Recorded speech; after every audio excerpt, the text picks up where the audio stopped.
Hello students, welcome back to my channel. Okay, in previous classes मैं आपको explain कर चुकी हूँ इससे आगे के जो टॉपिक्स दिए हुए थे फर्स्ट चैप्टर में। हम अब आगे के जो चैप्टर है फर्स्ट चैप्टर उसको कंप्लीट करते हैं। ठीक है, तो इसमें जो है इसका नेक्स्ट जो टॉपिक है वो है टाइप्स और सब फील्ड्स ऑफ अकाउंटिंग। अकाउंटिंग के टाइप्स क्या क्या हैं वो ब्रीफ करे हुए हैं। First financial accounting, second is cost accounting, third is management accounting, fourth is tax accounting and fifth is social responsibility accounting. So we will talk about the first financial accounting. The main purpose of this branch of accounting is to record the business transaction in a systematic manner to ascertain the profit or loss of the accounting period of by preparing a profit and loss account and to present the financial position of the business by preparing a balance sheet. This branch of accounting provides information required by the management and various other interested parties.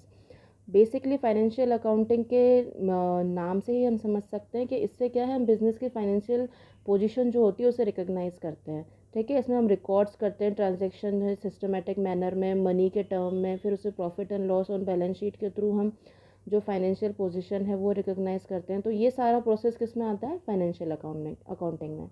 Second is cost accounting.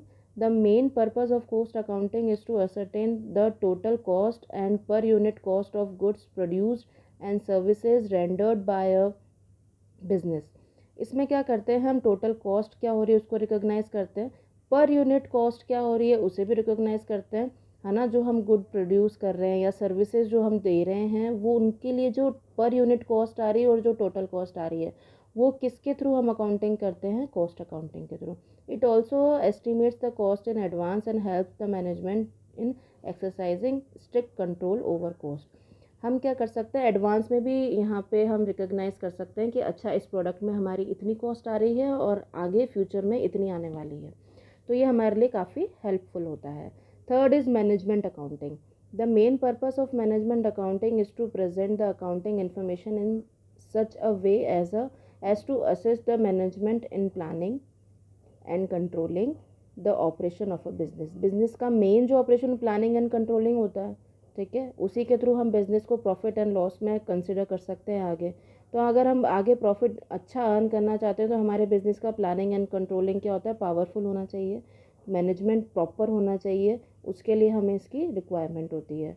The management accountant uses various techniques and concepts to make the accounting data more useful for managerial decision making. These techniques include ratio analysis, budgetary control, fund flow statement and cash flow statements. ये statements किस में आते हैं? Management में. कौन कौन से? एक तो ratio analysis, budgetary control, fund flow statement and cash flow statement. Okay. Fourth accounting is tax accounting. The branch of accounting which is used for tax purpose is called tax accounting. Income tax, GST are computed on the basis of this accounting. Tax और GST हम किससे calculate करते हैं? किस accounting के through? Tax accounting के through. Social responsibility accounting.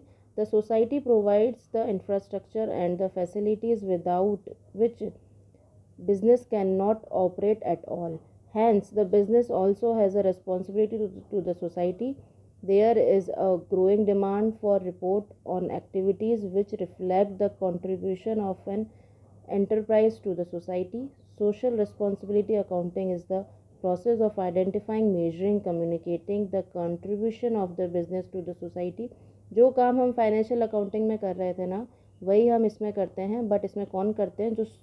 जो हमारी सोसाइटी होती है ना वो करती है. ठीक है. Social responsibility accounting is the process of identifying, measuring, communicating the contribution of a business to the society. Society के लिए क्या कंट्रीब्यूट कर रहा है ये बिजनेस, उसके लिए वो एनालाइज करने के लिए सोशल रिस्पॉन्सिबिलिटी अकाउंटिंग की जाती है. The contribution of a business to the society consist of providing employment to under privilege, providing financial and manpower support for public program, environmental contribution, product safety, product durability, customer satisfaction etc. ये सब points के अंदर आते हैं social responsibility accounting के. तो accounting के basically 5 types होते हैं. First is financial, cost, management, tax and social responsibility accounting. उसके बाद आपका टॉपिक दे रखा है accounting as a source of information. ये तो हमें पता ही है कि अकाउंटिंग में जो हम फाइनेंशियल पोजीशन निकालते हैं वो किस किस के लिए सोर्स बन जाती है इन्फॉर्मेशन के लिए, जो भी उसमें इन्वेस्टर्स होते हैं, ओनर्स को रिक्वायरमेंट होती है, मैनेजमेंट को ज़रूरत होती है, क्रेडिटर को ज़रूरत होती है, लेंडर को ज़रूरत होती है। कोई हमें क्रेडिट कब देगा? जब हमारी इन्फॉर्मेशन उसके पास होगी कि अच्छा ये कंपनी इतने प्रॉफिट में है, तो वो क्रेडिट देने के लिए तैयार हो जाएगा। तो बेसिकली यहाँ पे है कि business activity to management, owner, investor, creditor, lender, government etcetera, इनके लिए ये सोर्स ऑफ इंफॉर्मेशन होती है क्या? अकाउंटिंग। उसके बाद आपका टॉपिक है users of accounting information and there needs. Parties interested in accounting information. कौन कौन सी पार्टीज़ इंटरेस्टेड होती हैं अकाउंटिंग की इन्फॉर्मेशन के लिए या फिर बिजनेस की इन्फॉर्मेशन के लिए? तो इसमें दीज यूज़र्स में be classified into two groups. First is internal users and second is external users. Internal users में कौन कौन आते हैं? ऑनर हुआ, मैं आज बिज़नेस रन कर रही हूँ तो मेरे को इन्फॉर्मेशन होनी चाहिए बिज़नेस की, है ना। मैनेजमेंट हुआ, जो भी साथ में मैनेज कर रहे हैं, जो मैनेजमेंट का वर्क देख रहे हैं उनके लिए।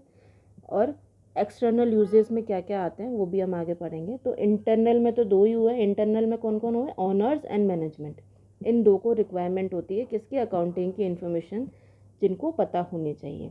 एक्सटर्नल यूजेस की बात करें, इंडिविजुअल और ऑर्गेनाइजेशन हु हैव प्रेजेंट और future interest in the business enterprise but are not part of the management are called external users.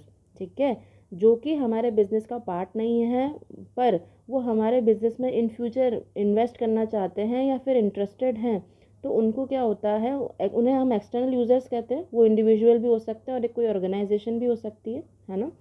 तो वो क्या कहलाते हैं? External users.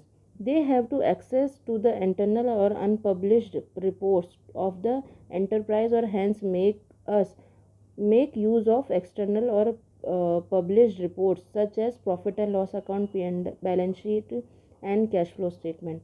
The external users are potential new investors हो सकते हैं, creditors, lenders, employees, government etc. ये सब क्या है? हमारे एक्सटर्नल यूजर्स हैं।